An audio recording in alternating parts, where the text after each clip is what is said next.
I was 22 when this happened, living in a quiet rental house on the edge of a small town in Indiana. I wasn't anyone special back then, just a guy trying to keep up with work, bills, and a routine that felt the same every single day. Most nights, I came home, made something simple to eat, watched a little TV, and went to bed around the same time.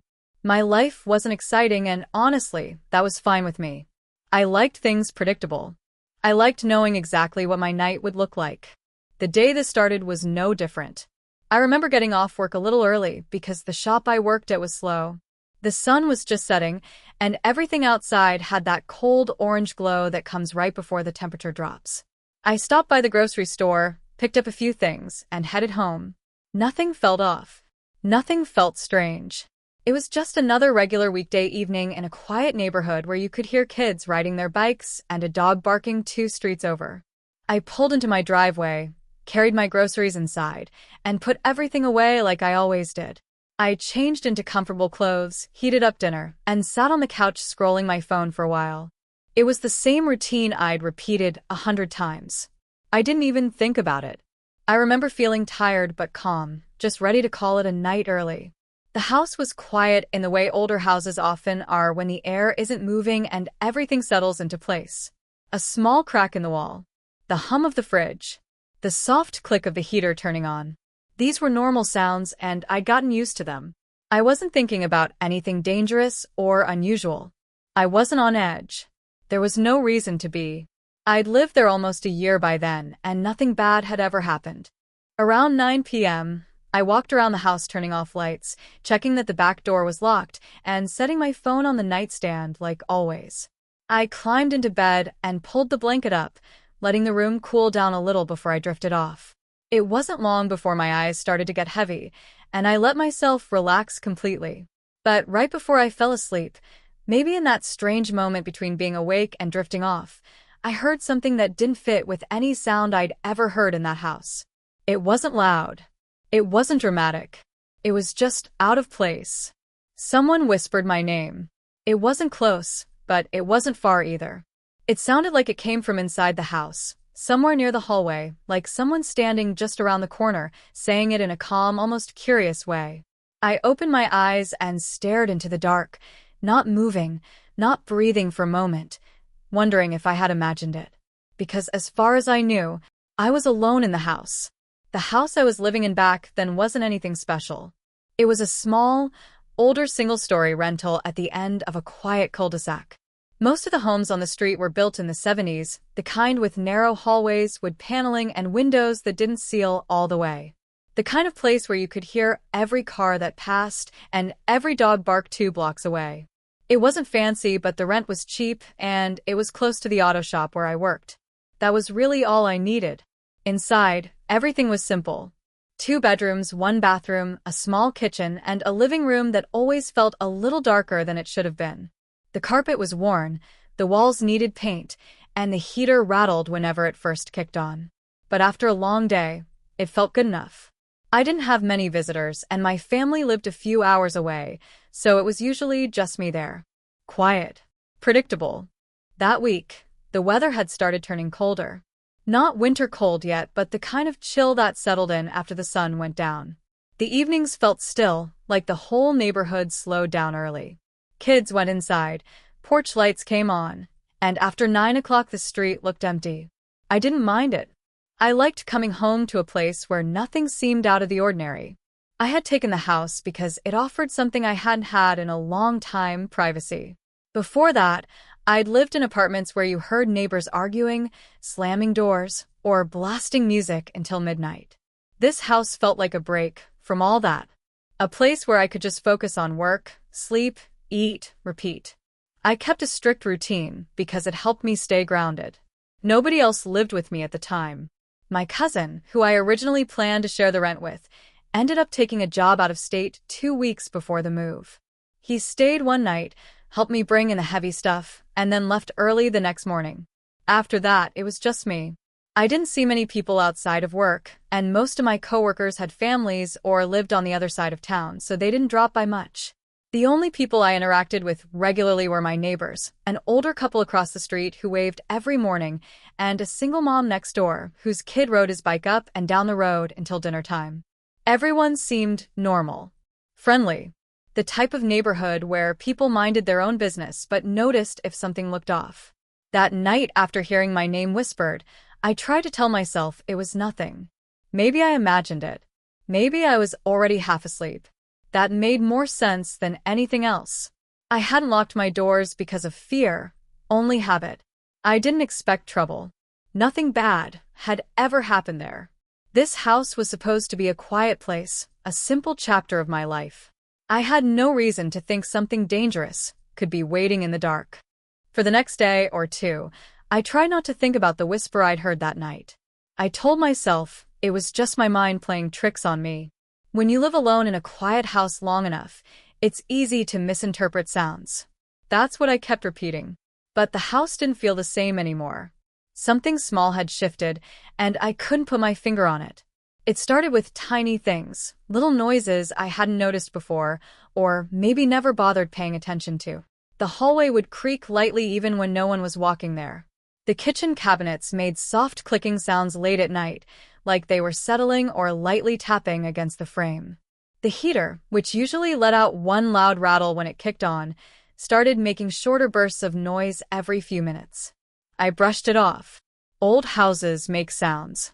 But what bothered me was how often those sounds came from the same spot, the hallway outside my bedroom. Almost like someone quietly shifting their weight there. One night, while watching TV, I heard what sounded like a soft shuffle near the back door. Not a footstep, more like fabric brushing against something just once.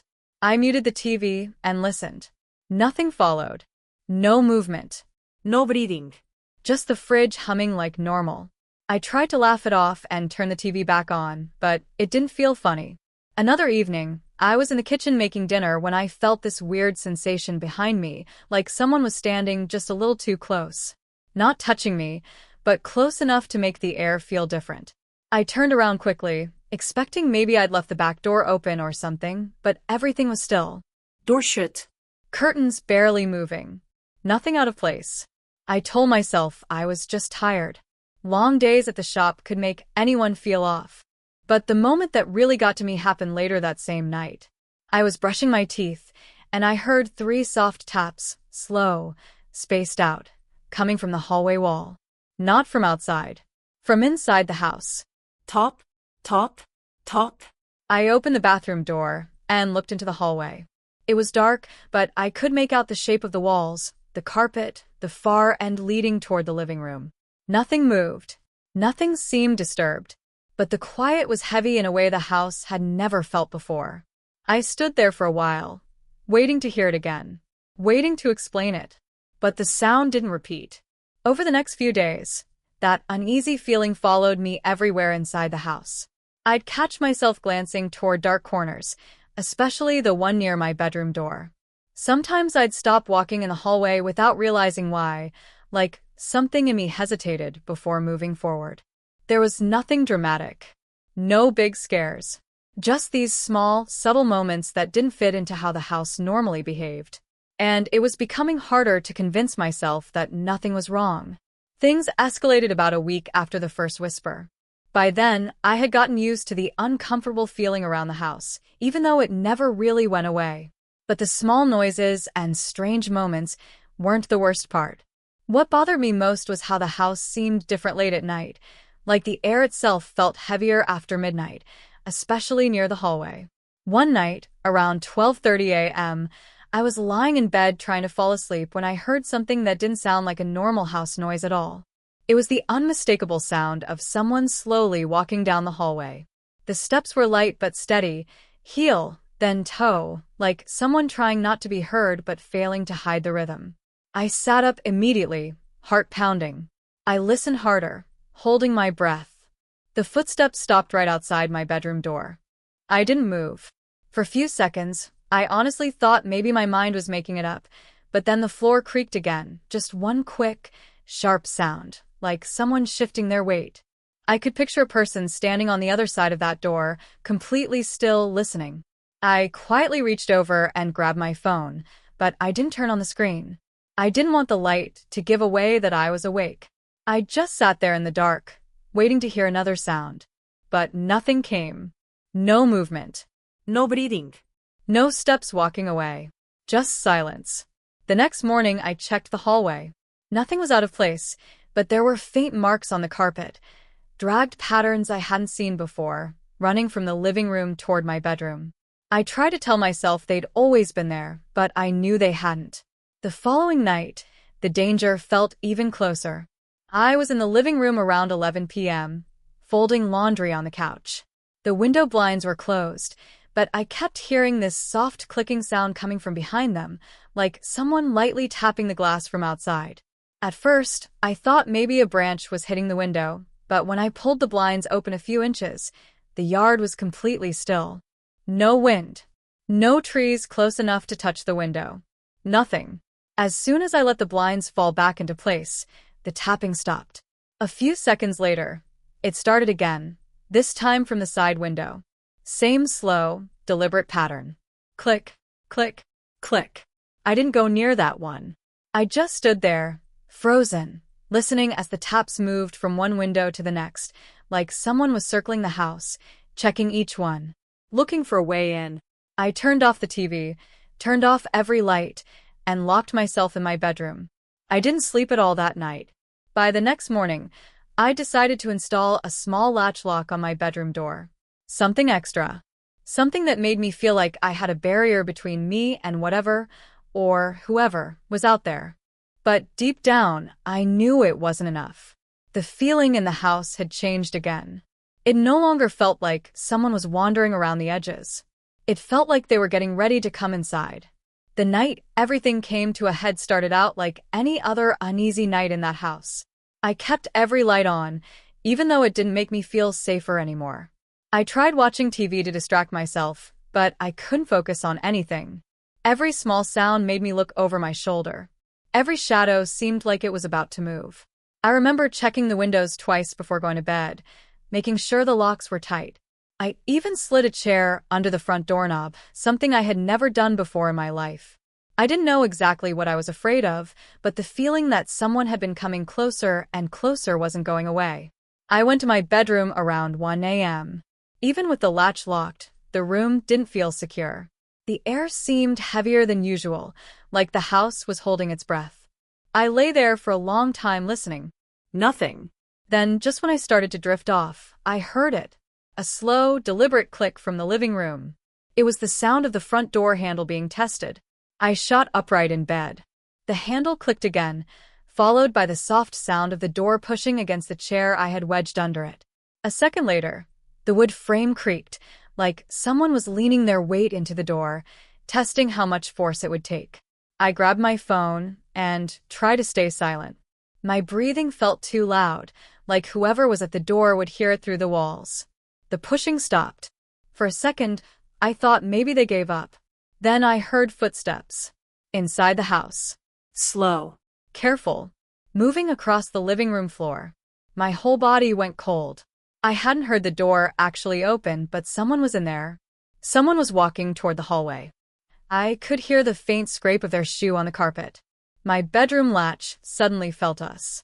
The steps reached the start of the hallway, then moved closer, and closer, and closer. I backed away from the door and crouched behind my bed. I dialed 911, whispering into the phone as quietly as I could. The dispatcher tried to keep me calm, but all I could focus on was the slow, steady sound of the intruder's footsteps stopping right outside my bedroom. The latch rattled violently. Once. Twice. A third time, harder. The metal strained, and I could see the door shift inward an inch, the wood around the frame cracking. He was trying to force it open. Police are on the way, the dispatcher said, but it felt like the intruder was already seconds from getting in. I grabbed the only thing near me, a metal flashlight, and squeezed it so hard my hand hurt. The door jerked again. I was sure the latch was about to snap. Then, suddenly, everything stopped. No more rattling. No more footsteps. Just complete silence. 30 seconds later, I heard sirens approaching. And at the same moment, I heard the back door slam. The intruder had run. When the police arrived and searched the house, they found muddy footprints all over the living room and hallway, fresh, heavy, and leading straight to my bedroom door. Whoever had been inside wasn't wandering around anymore. They had been coming directly for me. After the police cleared the house, I was still shaking so badly that one of the officers had to steady me while I walked into the living room. The place looked the same at first. Nothing broken, nothing stolen, nothing knocked over. But the footprints told the real story. They were everywhere. Fresh mud smeared across the carpet, circling the windows, leading toward the kitchen, then up the hallway toward my room. What bothered me most was that the prints weren't rushed. Whoever had been inside moved slowly, purposefully, like they weren't there to steal anything. They were there for me. One officer, a middle-aged guy named Reynolds, crouched near the front door and pointed to the bottom corner of the frame. "Look at this," he said, shining his flashlight. There were small scratches dug deep into the wood, almost like someone had been working on that area for a while. "This isn't from tonight. This is old." He stood up and looked at me. How many nights have you been hearing things?" I didn't answer right away. I didn't want to admit the truth. But I told him everything about the footsteps, the tapping on the windows, the whisper the first night. When I mentioned the whispering of my name, he paused. "You're sure it was inside?" he asked. "Yeah," I said. "It came from the hallway." The officers exchanged a look, and that made my stomach drop. They clearly already had an idea of what kind of person they were dealing with. They swept through the house again, more carefully this time. And in the small laundry room near the kitchen, Officer Reynolds stopped at the dryer. He opened the door slowly, then leaned inside with his flashlight. When he came back out, his expression had changed entirely. "Come here," he said quietly. Inside the dryer was a folded piece of notebook paper. Cheap, lined, torn from a spiral notebook. My handwriting wasn't on it, and that somehow made it worse. He unfolded it and held it up to the light. It was a list of dates and times. 9 of them. All from the last 3 weeks. And next to each one was a note like, "Lights off 11:12 p.m. Living room 9:50 p.m. Bedroom door closed. He leaves at 7:22 a.m. He's awake. He's asleep." At the bottom was one final line. He heard me say his name move slower. My whole body went cold. The intruder had been inside the house way before tonight. He had been watching me, not from outside, not through windows, from inside the walls of my routine. Inside the place I thought was safe. Officer Reynolds held the paper carefully. "This wasn't written tonight," he said.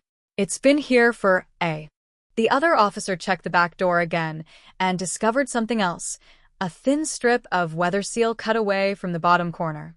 Just big enough for someone to slip a tool through and unlock it silently. The truth hit me hard.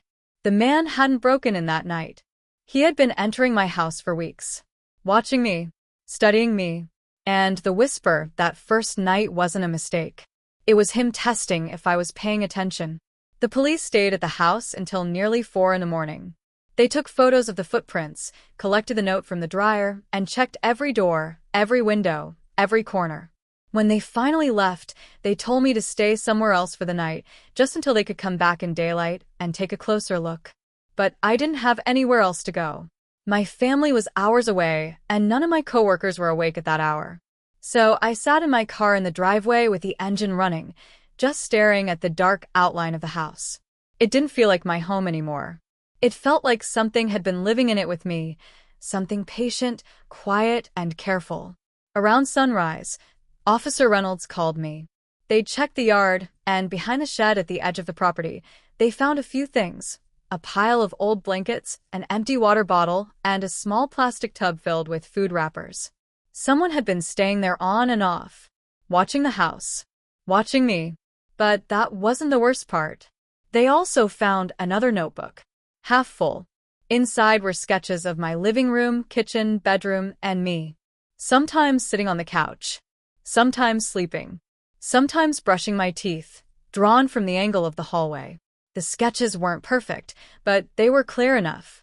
Whoever had drawn them had seen me many times, up close, for longer than I wanted to imagine.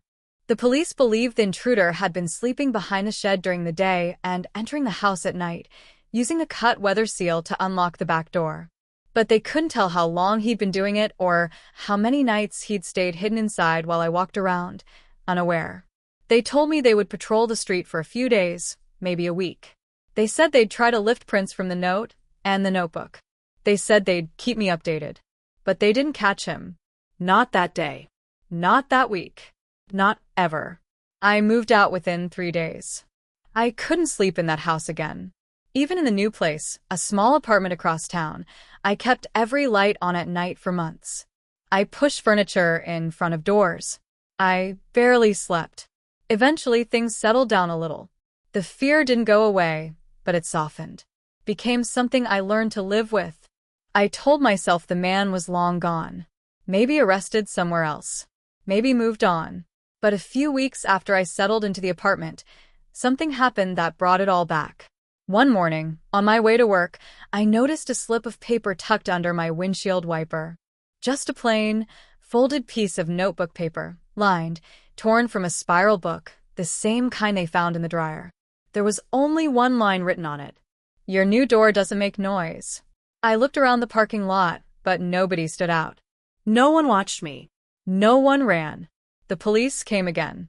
They dusted the note, searched the area, and told me the same thing they'd told me before. "We'll keep you updated." But they never found him. And even now, some nights when everything goes quiet, I swear I hear someone standing just outside my door, waiting to see if I'm paying attention.